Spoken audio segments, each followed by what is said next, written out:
In the last video, we introduced ourselves to the goals of a sailor starting a race. We looked at being on time and being front row, and now that we've achieved these two things, we can think about our tactical execution. Until we are on time and front row, we should not work on our tactical execution. What is tactical execution? Tactics is the art of understanding how the natural conditions, course conditions, and racing rules affect where you should go in your race to finish the race the fastest you can. Tactical execution means that the sailor has formed a tactical plan based on these elements and is able to execute the plan despite the random events that occur when sailing closely with others.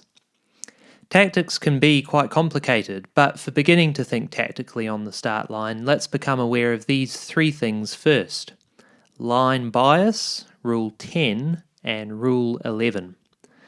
We will go through some scenarios on how you might use these elements to begin forming a tactical plan on the start line. First, line bias. In the last video I showed you a perfect start line with the wind perfectly perpendicular to this line. You'll see the front row boats are all about even. In reality, however, most start lines are not created equal.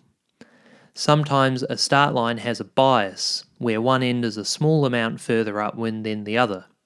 You can see that even though green and blue are on time and front row, green is ahead by a clear margin. This scenario has what we call a boat end bias or a starboard bias, but pin end bias, also port bias, is just as likely. It's obvious then that starting at the correct end of the line has advantages in a race. But this is not the complete picture. Let's stay with this frame. The red boat is on port tack and every other boat is on starboard. We now introduce Rule 10. Rule 10 states that any boat on port must give way to starboard at all times. A boat notifies red that she risks colliding by calling out "starboard." Fast forward 10 seconds, the gun has gone and red must avoid blue.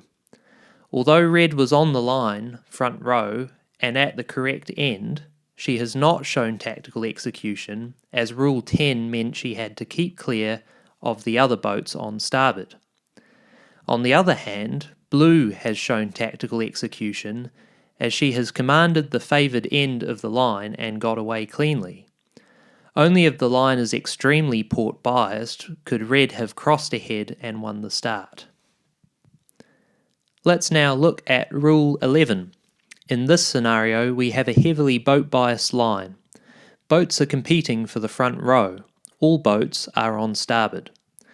Rule 11 states that a windward boat that is overlapped must keep clear of the boat to leeward. An overlap is established when the boat on the windward side is in front of a line drawn off the stern of the leeward boat. Make sense? In this case, yellow has an overlap on green. Green must keep clear of yellow as it is the boat to windward. On a boat end bias line like this, it is common to hover around the start boat and wait for a gap to open up on the front row. Yellow is in a commanding position only made possible with good boat control. Yellow must keep clear of blue and white, however, as they have an overlap. Blue is stuck in the second row. Green must keep clear of blue and risks being shut out as she must avoid collision with blue and the start boat. The red boats are waiting for a gap to open up that seldom comes and have no rights. Fast forward 10 seconds and yellow manages to get away clean.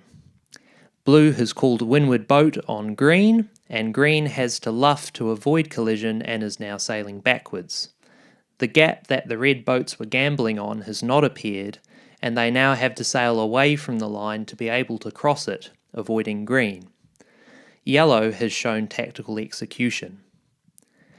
As you can see, even with a small amount of boats, things can get complicated. In future videos we will look at how to take the guesswork out of your starting.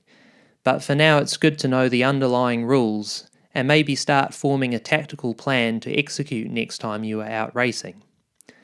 So remember, Rule 10, port must always give way to starboard. Rule 11, windward boat must keep clear. And also the phenomenon of line bias when you're starting.